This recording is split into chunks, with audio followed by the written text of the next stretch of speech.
Hey guys, how's it going? This is the Bald Metal Nerd coming at you with another video. Now, my last video was a bit topical, so I figured in this video, because it kind of ties into the subject that I was talking about, I figured in this video I would do a more in-depth video where I talk about, and I've touched on this in some other videos, but I wanted to just dive in and do an in-depth video on the ways the internet has changed the music industry.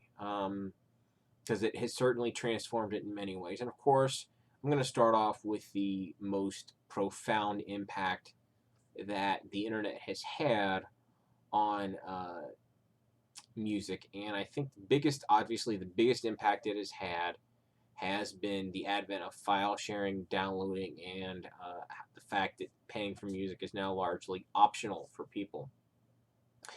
Because as you guys are aware of, before file sharing, free downloading, all that stuff, if you wanted to have a song that you wanted to listen to over and over and over again, you'd have to buy the album on whatever format, vinyl, cassette, CD, whatever.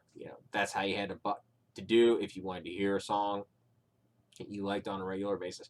Yeah, you could copy a tape from a friend, but let's be honest, it sounded like shit.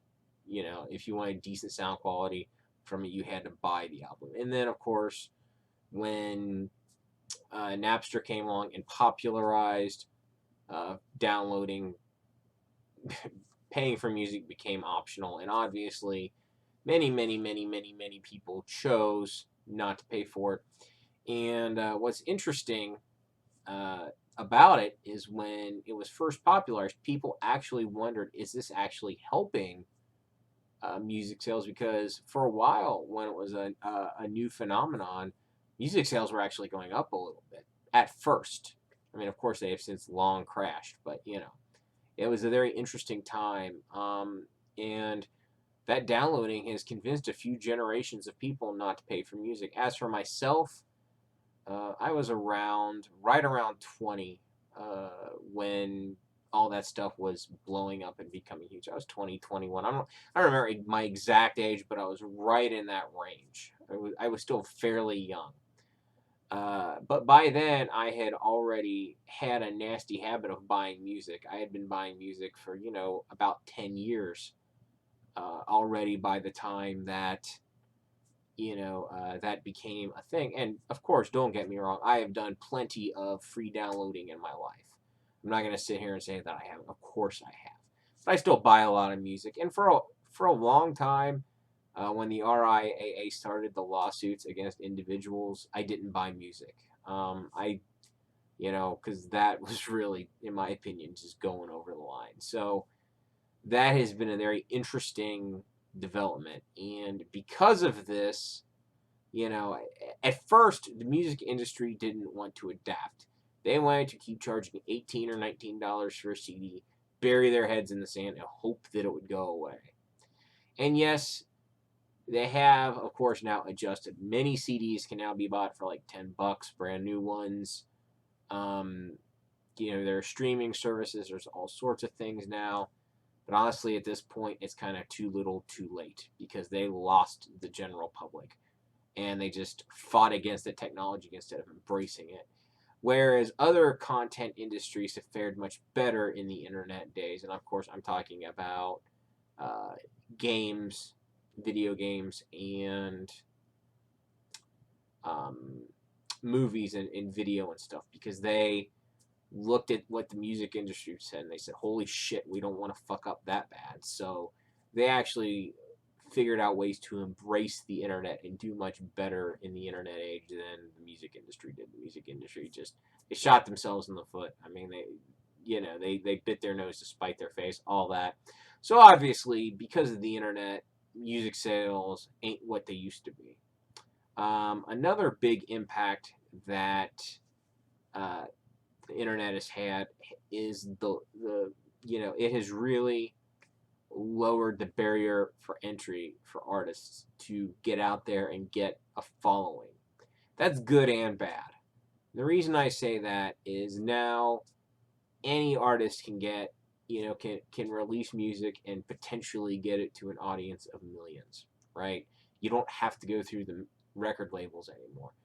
The only issue with that is now there's almost too much choice. And I know you're going to think I'm crazy for saying that. How is too much choice a bad thing? Well, look at it this way. If you have, let's say you have, somebody says, let's go out to dinner, right? And, you have 3 restaurants to choose from, right? You can choose whichever restaurant sounds best. Now, and that's not that hard of a decision. Now, let's say you have 100 to choose from, and you want to decide just for one night where you're going to eat. It becomes a much more difficult decision than just 3. So basically what it is, some choice is good, too much choice is overwhelming, and it just fucks up your brain, So having every artist ever is a blessing and a curse because there are so many artists. Now granted, I'm not going to sit here and say it's totally a bad thing. I've discovered tons of my favorite bands through the internet. I can't even tell you what percentage. Large, probably more than 50% of my favorite bands I heard for the first time on the internet. So I can't sit here and say, oh, it's terrible that it is. But at the same time, so much stuff is out there and just gets lost in it. That's neither here nor there. But yeah, it's good and bad that the barrier to entry is so low. And of course, and to circle back to my previous point with music sales being in the toilet, now it's much more difficult for artists to make a living. They have to rely much, much more on revenue from live shows now. The only problem with that is the only artists that really can make money doing that are bands that are already famous. It's really tough if you're an up and coming band to to make any money whatsoever playing music. I don't know if it's really different from the old way. I'm not a musician, so any musicians out there have been through this, maybe in the pre versus post internet era, let me know how full of crap I am. I don't know. It just seems like to me it would be tougher to make a living being an artist nowadays than maybe it was before because of the difference in music sales, because not every band can charge, $40 for a ticket. If you're a no-name band, nobody's going to say spend $40 to come see it. It's just not going to happen. So, it's just completely transformed the industry, and now everything's free. You can hear anything for free, which is, like I said, a blessing and a curse. I've went on long enough. I know I've kind of rambled a little bit, went all sorts of different directions. As far as the future of music due to the internet, who knows what it's going to be. It's really hard to say. There's lots of new opportunities with streaming, but that's showing to be kind of a house of cards with revenue and stuff. I don't know how that's going to work. So anyway, let me know what you guys thought of this in the comments below. Thanks for watching, and I'll catch you guys next time.